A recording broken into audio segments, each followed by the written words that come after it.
Si tú tienes un inmueble histórico, inmueble colonial, una casa vieja, como a veces le decimos, en esta entrevista vas a encontrar información de muchísimo valor.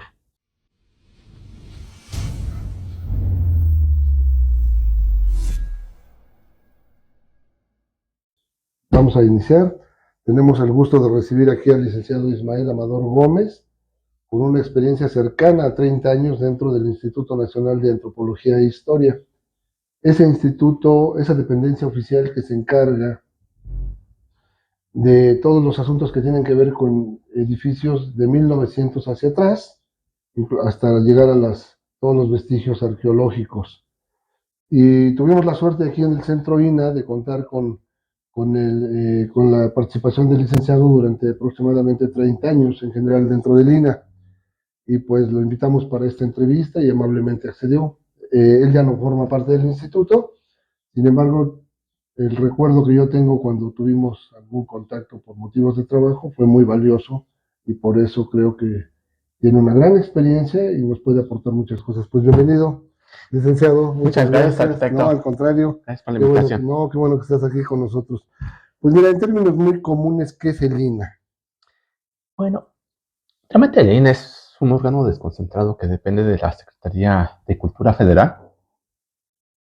que fue creado conforme una ley orgánica del 3 de febrero de 1939 por parte del general Lázaro Cárdenas, siendo presidente de la República aquí de México, y en el cual se establece actualmente como las funciones sustantivas de este instituto: la protección, conservación del patrimonio histórico, arqueológico y paleontológico de la nación.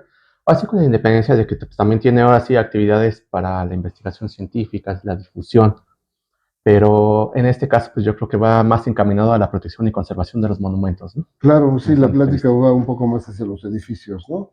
Porque bueno, entiendo que son edificios, ruinas y fósiles y mamuts y todo ese tipo de cuestiones, ¿no? Sí, Pero sí, nosotros, claro. bueno, quisiéramos enfocarlo y para que la gente tenga información que les sea de gran valor cuando tienen un edificio, ¿no? ¿El marco normativo es fundamentalmente la ley de monumentos y sitios históricos o hay más? De hecho, existen diferentes disposiciones legales que resultan aplicables en cada caso en específico, pero los principales y los que comúnmente se utilizan es la Ley Federal sobre Monumentos y Zonas Arqueológicos, Artísticos e Históricos. El reglamento de esta ley, ambos fueron expedidos en el año de 1975 y de cierta forma han tenido diferentes reformas para tratar así de complementar o así las situaciones que se van dando, ¿no? Así por el transcurso del tiempo. Y también lo que es la ley orgánica del instituto y el reglamento de la ley orgánica del Instituto Nacional de Antropología e Historia, Ok. que de reciente creación, por cierto, unos cuantos años apenas. ¿Cómo? ¿El qué? El reglamento de la ley orgánica del INA. ¿Pero ese es para regir las actividades al interior o tiene que ver también con los edificios? Lo que pasa que obviamente una dependencia cuando eh, interviene o hace alguna intervención con los particulares, pues obviamente con independencia de las disposiciones que vienen establecidas en la ley de monumentos, de cuáles son las facultades y competencias que tiene el instituto, obviamente pues también la ley orgánica del INA pues tiene que decir qué autoridades son las competentes para poder aplicar esas disposiciones. Entonces, principalmente son esas las que se aplican principalmente, ¿no? Ok. La ley orgánica del INA que dice, ok, ¿quién es competente? El director de un centro INA. Bueno, ya el reglamento habla de titulares de centros INA, que sí, un coordinador nacional, etcétera, etcétera, ¿no? Entonces, realmente ahí ya bien establecidas las funciones que cada servidor público dentro del instituto, pues, es el que le corresponde ejercer y principalmente ejercer actos frente a particulares, ¿no? ¿Frente a particulares y frente a otras autoridades también? Sí, es cierto, perdón, tiene toda la razón, frente a terceros, llámese gobierno federal, estatal, municipal. Sí, porque bueno, más adelante vamos Sí. a ver que de alguna manera ustedes tienen mucha relación también con las autoridades de los distintos municipios, ¿no? Sí, Y claro. vamos centrándonos aquí un tanto en el centro INA Hidalgo, Uh-huh. algunas de las cosas que yo recuerdo, ¿no? Esa coordinación que debería existir entre presidencias, ustedes, entre la iglesia y ustedes, ¿no? Que son Uh-huh. en la parte gubernamental, digamos que son los dos clientes, llamémosle así, con quienes más contacto tienen de gobierno, digamos, o de situación, de organizaciones con cierto gobierno, como la iglesia y los municipios, ¿no? Aparte de los particulares. Claro ¿no? que sí. Ok. Sí, tiene toda la razón. ¿Qué es un monumento histórico? Hablando de inmuebles, para Claro que que la sí. gente lo sepamos. Sí, bueno, pues a mí realmente me gustaría dar una definición legal, que es la que establecida en la Ley Federal sobre Monumentos, específicamente en el artículo 35, pues hace alusión que son los bienes que tienen cierta relevancia para la historia de la nación, ya sea en términos de la declaratoria respectiva o por estar incluida en los supuestos, bueno, es que dice por disposición de la ley, ¿no? Que en este caso es por encontrarse dentro de los supuestos que establece la misma ley. Y bueno, y el artículo 36 ya establece qué son monumentos históricos por determinación de la ley. Y en este caso, pues son principalmente las construcciones que fueron construidas del siglo XVI al siglo XIX. O sea, que terminan en 1900. Sí, exactamente. De ahí hacia atrás. Sí. Toda la parte colonial, prácticamente. Sí, de la llegada de los españoles. A 1900. Exactamente. Ya cuando hay un edificio que tiene ciertos valores y que es de 1900 para acá, es el INBA, ¿no? Instituto Nacional de Bellas Artes.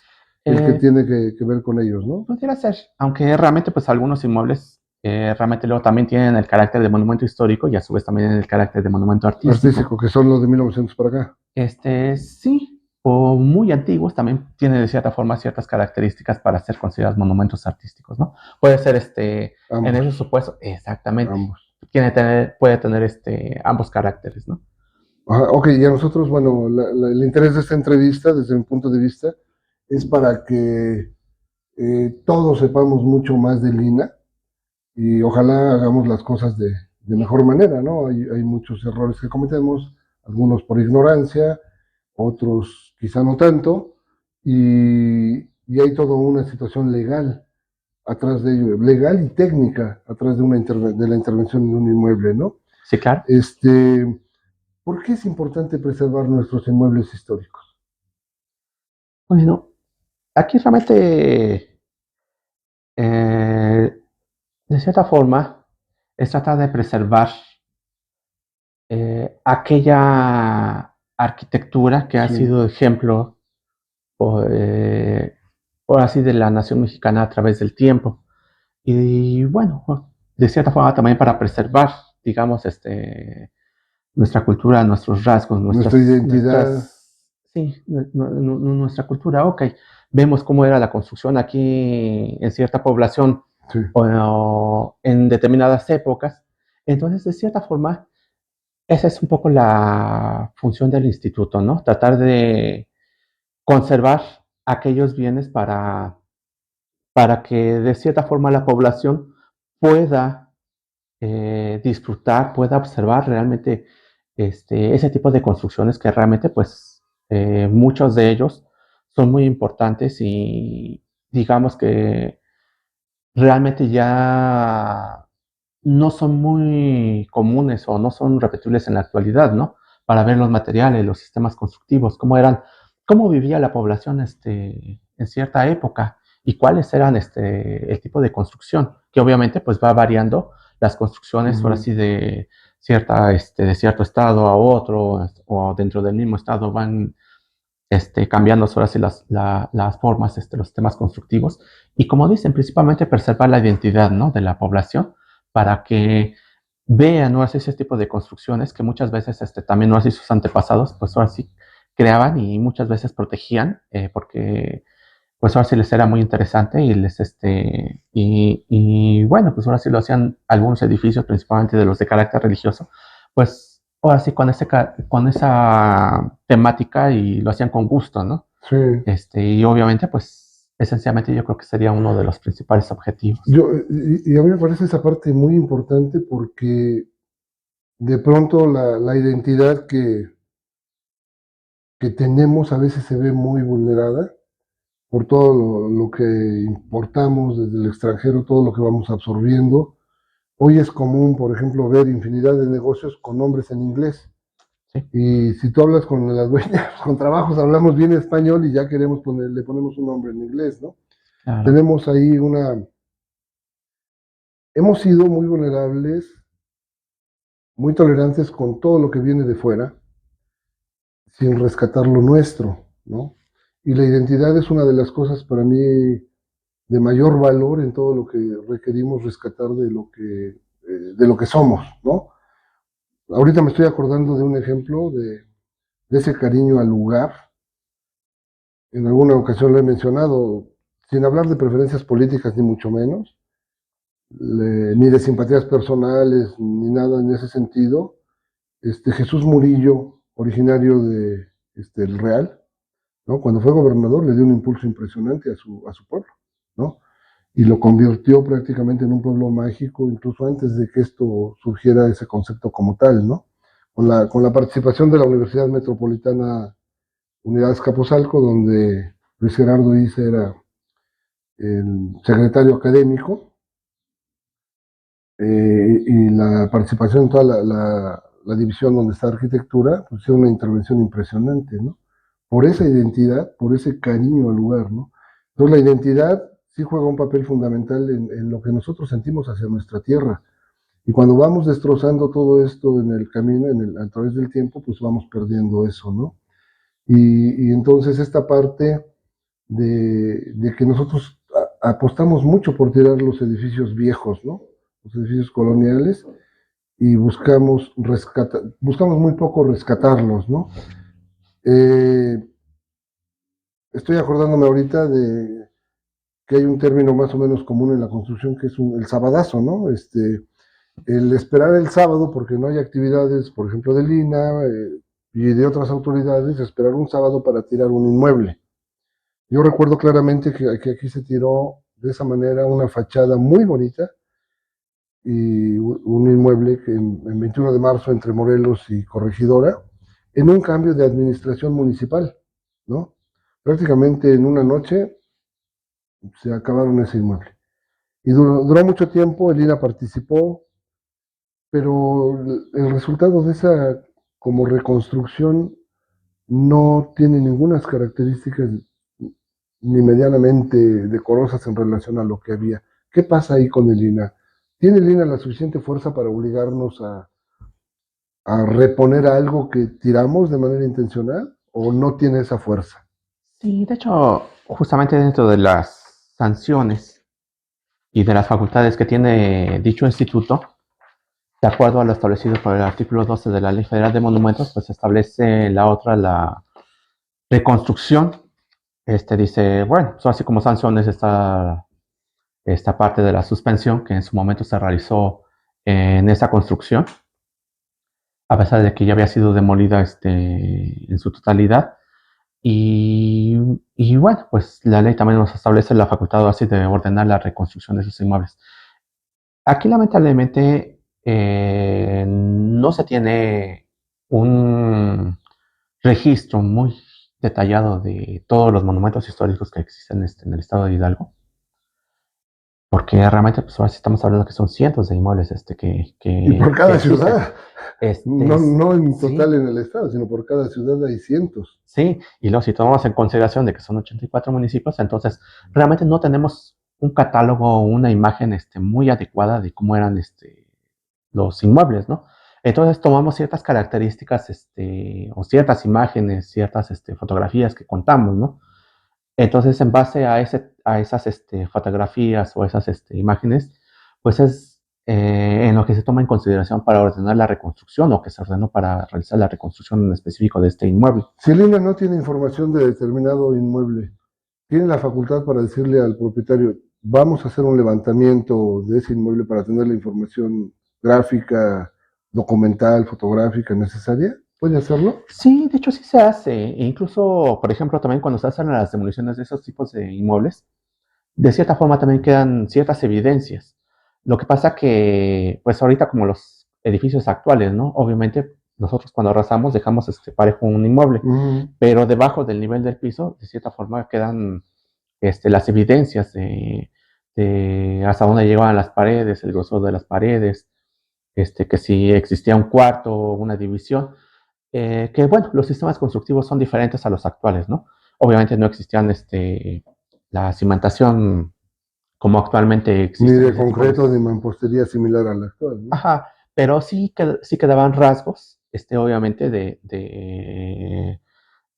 de cómo era, o qué límites tenía, esos inmuebles. Y entonces, en base a esos datos que todavía se observan, que quedan siempre visibles, y aparte con algunas fotografías, algunas imágenes con que se cuenta, pues es por lo que se realiza o se ordena, en este caso, alguna reconstrucción.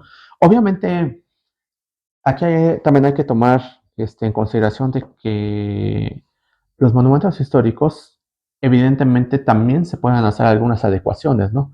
No es de Sí, que no se puedan tocar para nada modificar. o Ajá. modificar.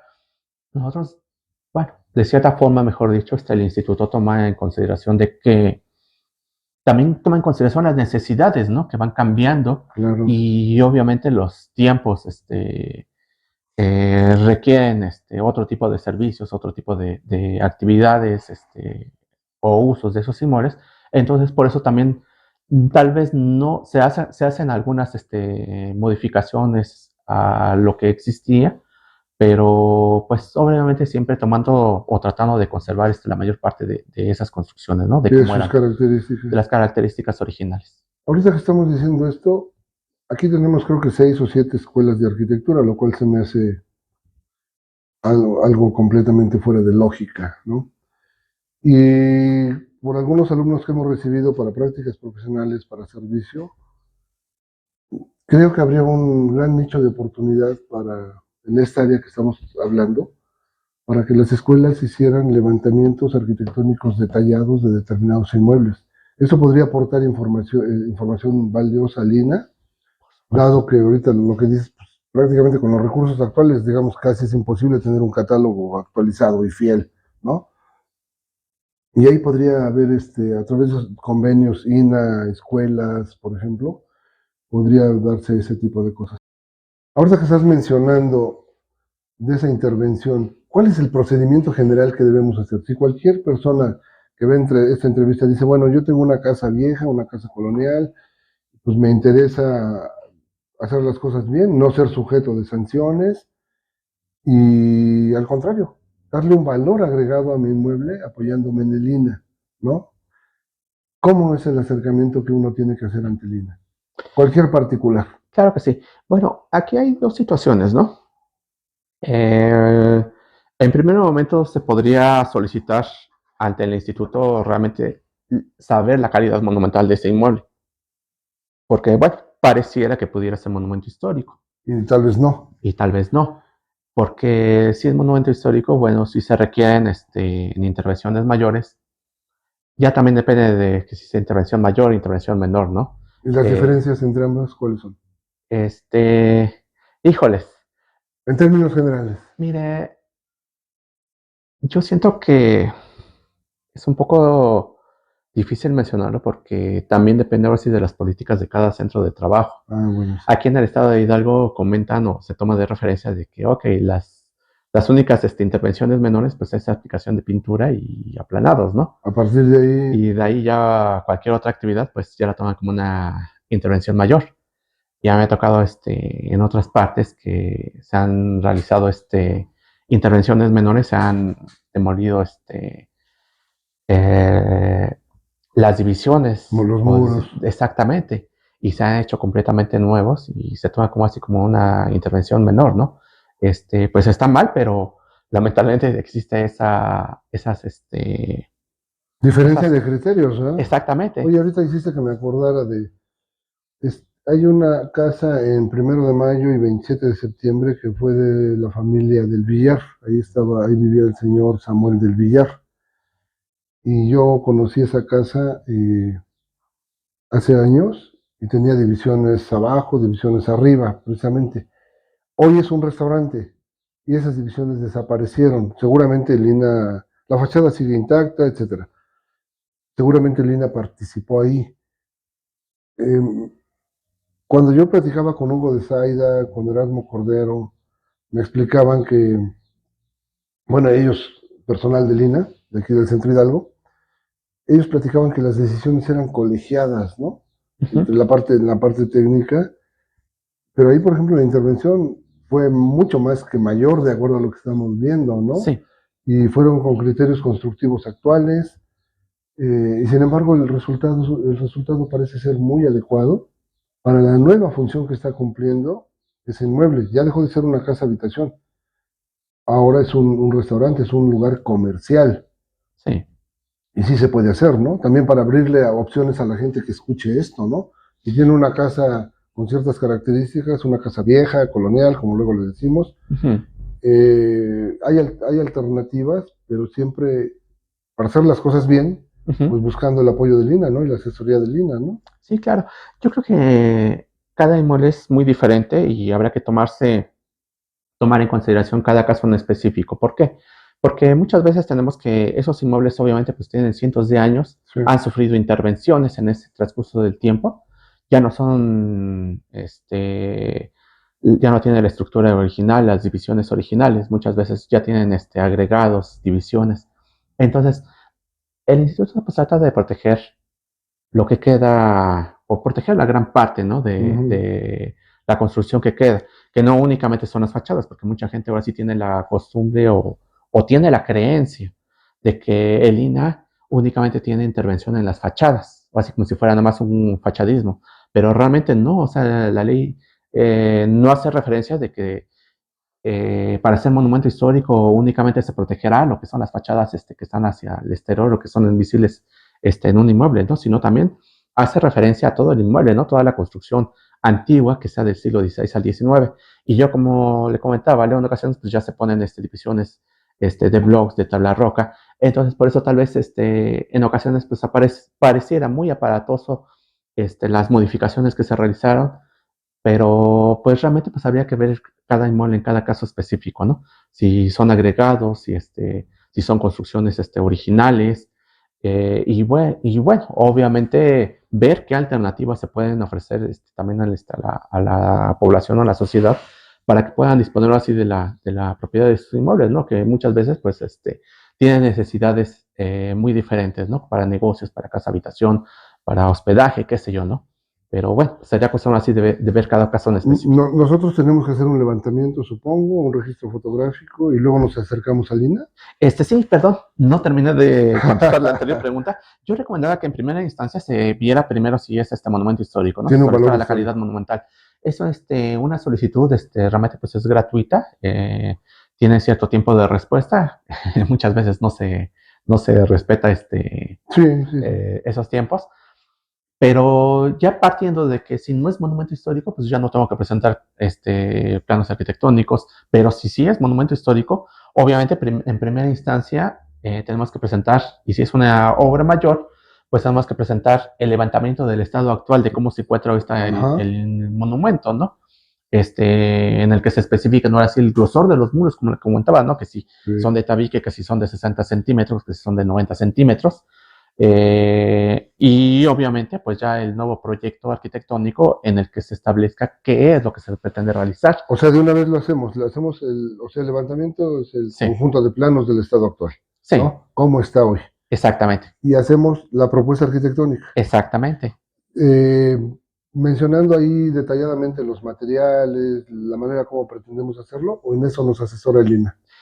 Mire, aquí realmente se tiene que presentar una memoria descriptiva, tiene toda la Sí. razón. Establece en esa memoria descriptiva cuáles son los materiales, cuál va a ser el procedimiento a seguir, que va a realizar, ¿no? El instituto sí los puede asesorar, pero eh, lamentablemente, pues son pocas las personas, ¿no? Los profesionistas Sí, que hay acuden mucho, al mucho instituto, trabajo, ¿no? sino que únicamente presentan el proyecto y ya en base al proyecto, pues ya se hacen observaciones o se puede autorizar, ¿no?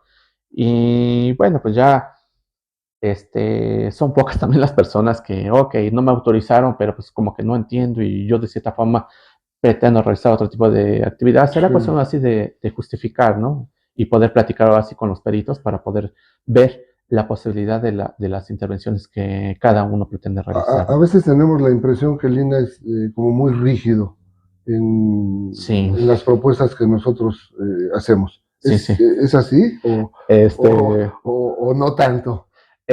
sí, en parte tiene toda la razón.